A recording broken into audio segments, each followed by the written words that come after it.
Hey guys, what's up? This is SymmetryHD, and today I'm bringing you a really cool tutorial in Photoshop, and the effect I'm going to be teaching you today is called the tilt shift effect. And what it is it pretty much it takes the images or the objects in your image, and it makes them look miniature or more toy-like. It's a really cool effect that I've been messing around with, and I wanted to share it with you guys. It only takes 2 steps. It pretty much all it uses is a lens blur, a gradient, and yeah, it's pretty much all it uses, and some hue and saturation to make the cars more plastic-like. So it's a really cool effect, and it's really simple. So let's just close this out, and we'll go get our picture. So we'll hit File, Open, and we'll grab our picture. We will zoom in to get a better look. And what you want to do is, once you have your picture selected, what you want to do is you want to hit Q on your keypad to quick select our object. As you can see, once you hit Q, down here our background will turn gray in our layers tab. And once you do that, you'll know that it's quick selected. After that, you want to hit Q on your keypad again, and that will bring up our gradient tool, or you can go down here to our paint bucket tool or gradient tool, depending on which one you have up. And you want to hit our gradient. And what you want to make sure is that our gradient is on our reflected gradient. It's the fourth one in, and what it is, the gradient is going to be going from left to right, and we want to select this area where these cars are. So to bring in the center of focus, we know that the gradient is going to be going from left to right. So we're gonna, depending on how far you drag, it depends on how big the gradient or the gradient will be. So what we're gonna do is we're gonna drag the gradient from the bumper of this car to the edge of our canvas, like so, a little bit out, like that. And as you can see, it selects the area where it brings up like a red tint, and that's the area where it's going to be focused on, like our like pretty much what we had before. And then everything else around the red tint will be faded away. So now all we have to do is hit Q again to quick select our area that we just selected. And what we want to do is we want to go to Filter, we want to go to Blur, and we want to go to Lens Blur.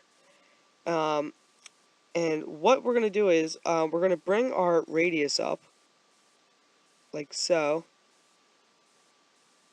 And we're going to bring our brightness down a lot to 0. I don't know why that was like that. But we're going to pretty much bring our radius to about, let's bring that to 3. I mean, not 3, what am I saying? We'll bring that to 7. We don't want it, the area too much blurred out, but we just enough to see it. And then we'll bring this to 25 to make it even.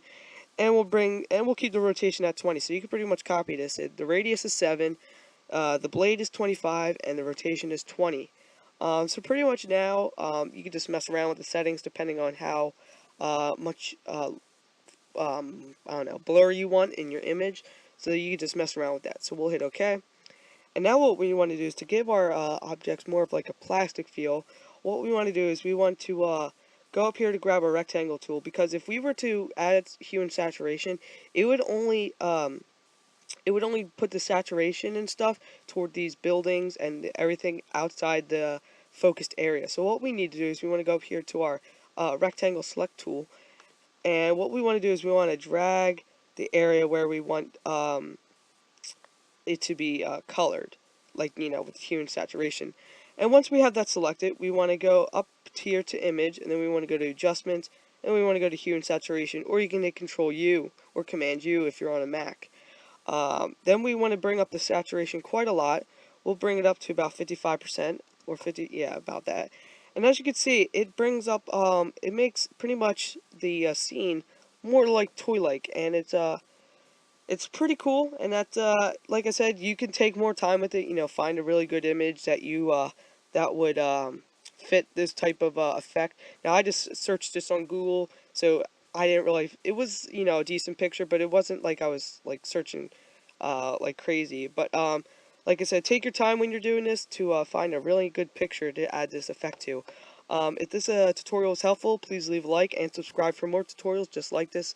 Click one of the annotations on the screen to go to one of my other tutorials. And thanks for watching, guys. See you later.